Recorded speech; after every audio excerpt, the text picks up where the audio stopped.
video we have seen distance between any two coordinates and exercise 1.1 we have completed there, right?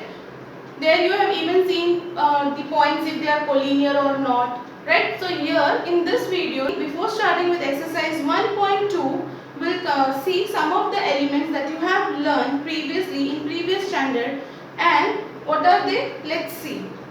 First one is line segment.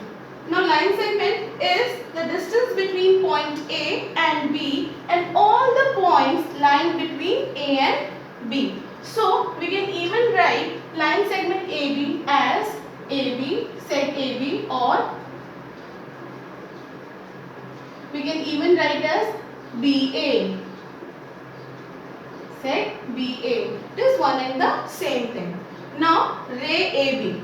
Now when we are writing ray AB means what? These are again two distinct points. One, but here we'll start with point A and it will end, means it has no end, it will move to the right hand side because arrow is there to the right hand side. So the direction of ray is towards the right hand side.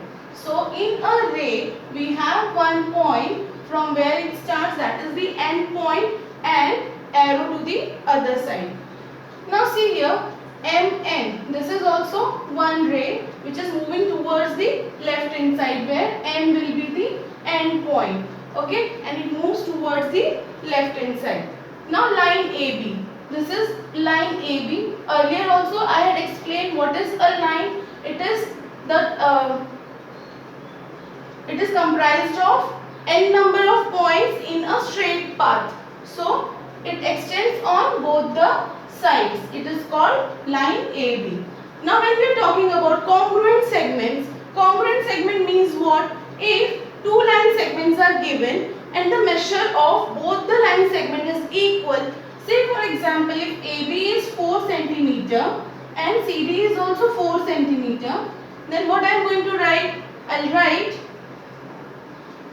seg AB congruent seg CD because their measures equal. Their measure is 4 cm each.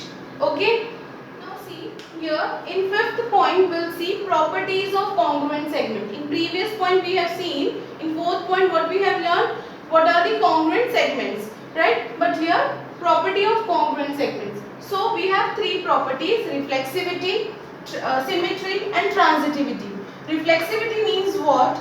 Every segment is congruent to itself. Every segment is congruent to itself. So I can say seg AB congruent seg AB.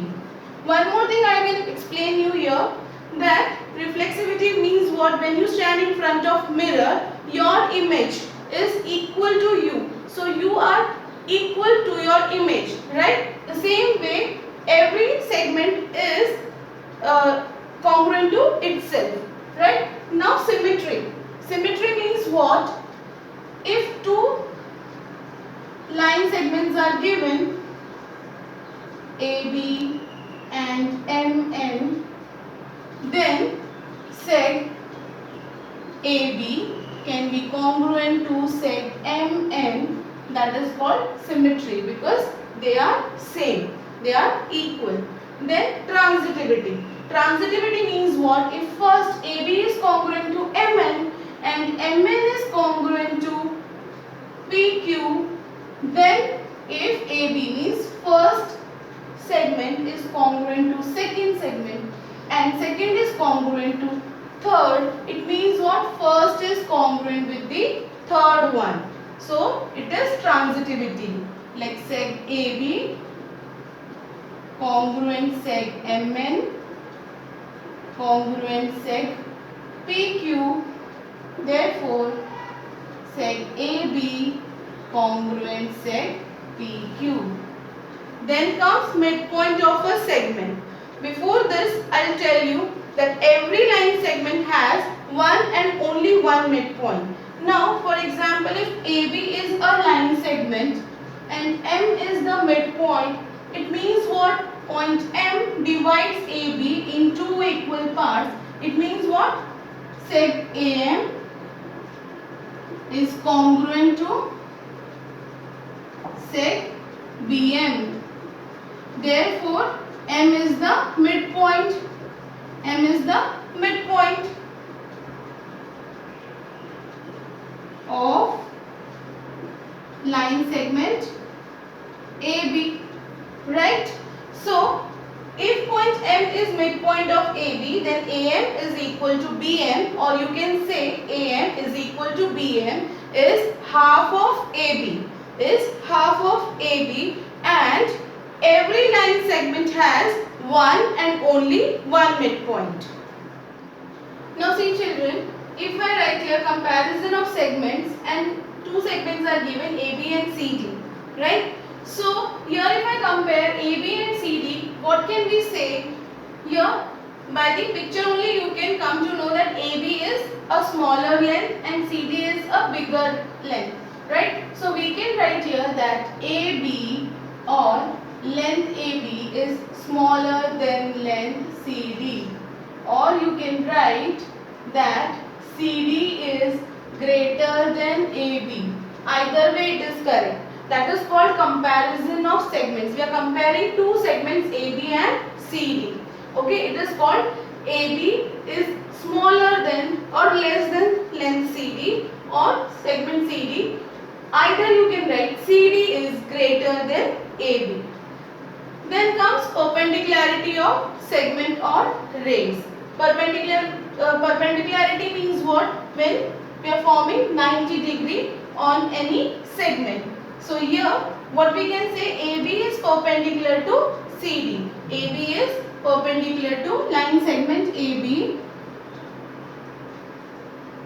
is perpendicular. This is the sign for perpendicular to sec CD, or you can write sec AB perpendicular to ray CD. Either way it is correct.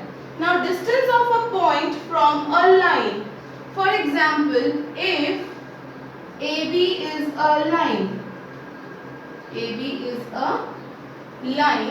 then if I draw one perpendicular segment CD over here, then CD is the distance perpendicular line from AB. It means what? If I write here the length of CD is A, for example, if length CD is equal to A units, then what?